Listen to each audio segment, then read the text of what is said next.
I'd love to get into your work in Seattle with Coach Carroll and what your role in that organization has been and what Pete has done, especially from a culture standpoint. We've had some alumni on who've spoken to his interesting ways of leading. How yeah, you know, When you say interesting, yeah. what do you mean? We had this one of our former strength coaches on. His name's Tupo. He was he a defensive lineman? Yeah, and he just had these funny stories where Coach Carroll would go on a stand up on a piano shirtless and just start dancing, and there was this other method before every game. He would have the entire team go into a room in a hotel, maybe 2 hours before kickoff, before you head to the stadium, and he would just say, okay, no rules, you can do whatever you want. You need to exert all of your energy or whatever kind of stuff, and just leave it all in that hotel room. And then once you hit the field, now it's all business. And so it ended up being some sort of, to quote him, Wolf of Wall Street culture where, dudes are throwing chairs against the wall and spraying, drinks everywhere and, shoving. I cannot confirm or deny. And, who knows? Maybe it's hyperbole, maybe it's not. But the way he described it was interesting because I've never heard of anyone else do something similar. So it was probably. So I was with the Seattle Seahawks for 9 seasons, and it was great. 2 Super Bowl experiences. We won one in dramatic fashion, and lost one in dramatic fashion. And so having on the larger stage in football, the experience on both sides of the Super Bowl, getting there is really hard. And he's progressive.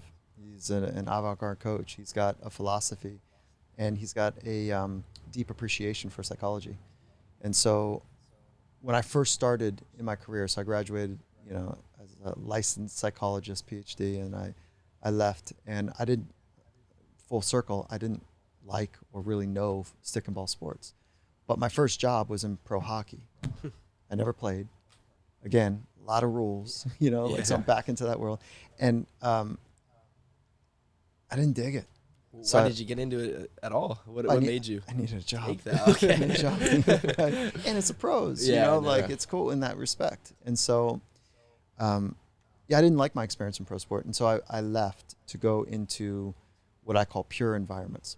So environments of consequence, where if you make a mistake or your partner makes a mistake, it is costly, potentially costly. Not all mistakes are consequential, in these environments, but like Red Bull Stratos and people doing things that have never been done before. Yeah, potentially fatal in those instances. Yeah, and so, and the reason I use that adjective of being pure, it's because there's no bullshitting.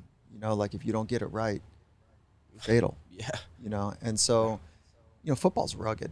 It's sometimes very hostile, but for the most of the time, some people have very bad intentions, and I did an informal survey in the NFL, informal assessment, I should say, and asked athletes and coaches across the league, is football hostile or rugged? Is it violent? That was the key question. Is football violent? And then violent is defined as the intent to harm. And the numbers were like 80-20, somewhere in that range. I can't remember the exact thing, that it's not violent. Really? Yeah, I know. What did they explain why or what The it was? The intent to harm for most athletes is not there.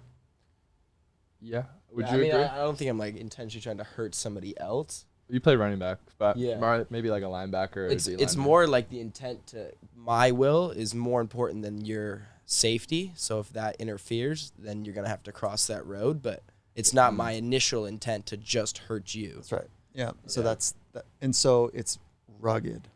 Okay. Yeah. And there's an imposing of physicality and mentality in it, but the intent for violence for most is not there. You know what the 20%, it was something a little bit less than that. What position came back is like, no, it's fucking violent. Quarterback? No. I think No, it was the free safety. Oh, Really? really? Intent to harm. I'm gonna rip his head Wow. off. Yeah, dude's Yeah. coming over the middle. Yeah, Just- right. Yeah. Wow, I Free could see shot. that. Yeah. Just trying to, yeah. So anyways, back to Seattle is that so I did that pure environment stuff, high consequence, and then I met Coach Carroll, a mutual friend, put us together and for dinner, and we just hit it off and shared philosophies, similar interests, and he said, "Hey, why don't you just come up and see what we're doing?" It's like I think it's different. I came up and it was different, Yeah.